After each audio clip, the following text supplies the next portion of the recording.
Hello people, this is Self-Turds and in this video we'll learn how to install WSO2 ESB on your Linux system. So to install WSO2 ESB, we'll go to our Chrome browser and we'll search for WSO2. So this will give us the first link, which is the WSO2 website. So inside WSO2 website, we'll go to the product tab and we can see here these are the different product: API management, integration, identity and access management, and analytics. But you can see here there is no ESB. So we'll come to know later on that what WSO2 guys has done to ESB. So we are interested at present in integration and we'll click here. So inside integration you can read this particular document, but what I'm interested is this release brings together functionality previously encapsulated in WSO2 Enterprise Service Bus, WSO2 Message Broker, WSO2 Data Services. And so what they have done, they have unified all these systems and they have integrated them into single one, and that is called what? Enterprise Integrator. So you will find all these services inside Enterprise Integrator, and we are interested in WSO2 ESB. So to download WSO2 ESB, what we'll do, we'll go to WSO2 GitHub page.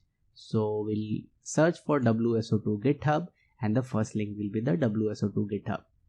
So inside WSO2 GitHub, we'll find this product EI repository. So we'll click here and this is the place where we'll get the product. So this is the Enterprise Integrator GitHub page, and we'll go to the releases section here.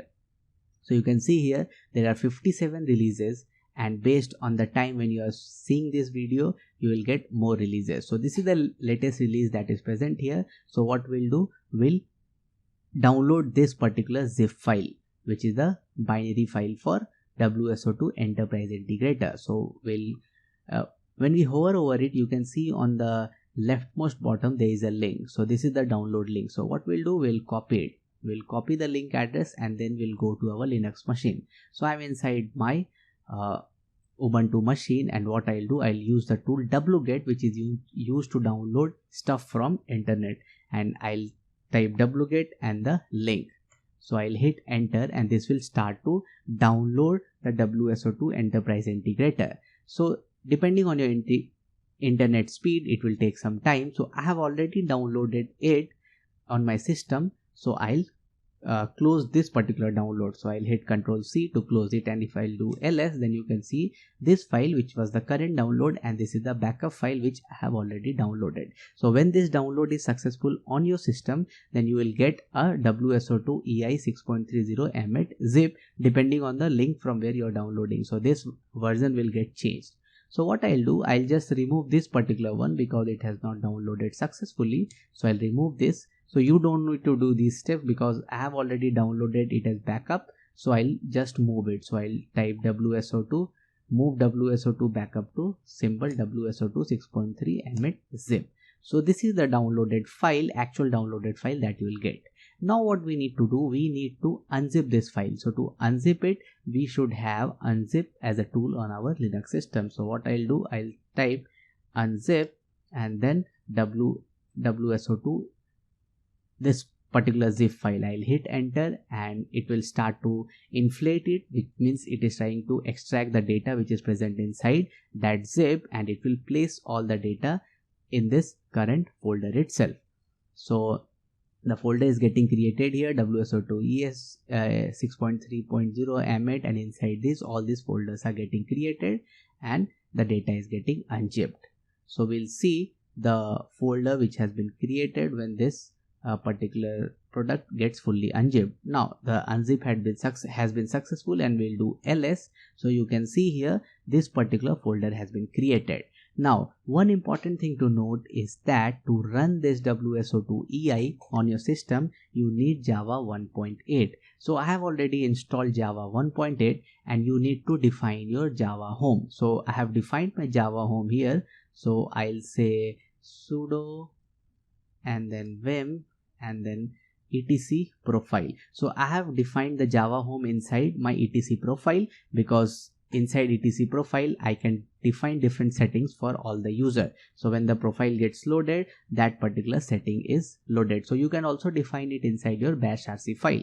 So I have defined it here, and you can see here this is the Java home. So my Java is present here, home Vagrant JDK 1.80171. So this is the Java home, and I have also set the path, inside the path the bin folder of my Java home. So this setting you need to do, that is you need to install Java 1.8 on your system, and then you need to expose this Java home path which is up to the folder JDK and not the bin one. The bin folder we need to provide that into the path, so you need to keep in mind, otherwise your enterprise integrator will not run. So I'll save this file, and then what I'll do, I'll go inside this WSO2 folder which has been unzipped. Inside this you will see different folders.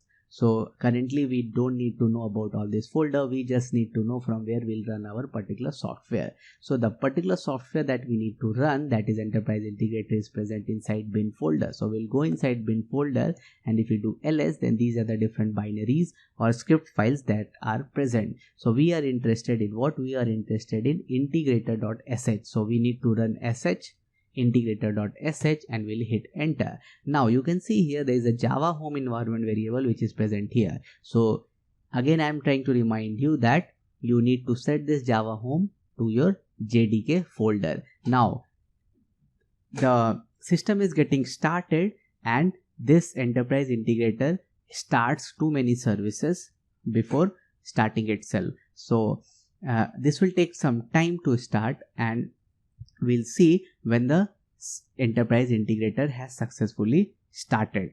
So it will take some time. So the enterprise integrator has successfully started, and you can see here there is a Carbon UI service component which is saying the management console has been started here. So this is the particular path where your management console has started. Sometimes there is some different IP here. So what you need to do, you need to copy this particular line. So I'll copy it and I'll go to my browser, and inside the browser I'll type this one and then I'll hit enter. So this will take me to that particular page because it is HTTPS and no security has been installed, means certificates has been installed. So I need to click here advanced, and I'll need to say proceed. So when I hit this proceed button, then it will take me to the WSO2 enterprise integrator which contains WSO2 ESB. So again I want to remind you that sometimes the IP here is localhost or 127 or some other IP. So you need to copy this one and put your actual IP here, where this on which particular system this is working. So the IP of my system where I have installed this or I am running it is 172.18.0.110, and the default port is 9443. Now the default username and password is admin and admin. So username is admin and password is admin, and I will sign in. So this will take me to WSO2 enterprise integrator, and this is the management console where you will see the different things like what are the APIs which are present, what are the sequences which are present. We'll learn all these things, how to create APIs, how to create sequences, what are the different endpoints that are present, and you can create new proxy services from here. So this is the basic management console. So for this video we are only interested to run the enterprise integrator or WSO2 ESB service bus. So this was all about how to install WSO2 ESB on your Linux system. So one thing that you need to keep in mind that Java 1.8 should be installed, and you should download the zip file, you should extract it, and then you should run sh inside bin folder sh integrator.sh. So hope you like this video. If you like my channel, please subscribe to my channel and please share these videos with other developers. Thank you and happy coding.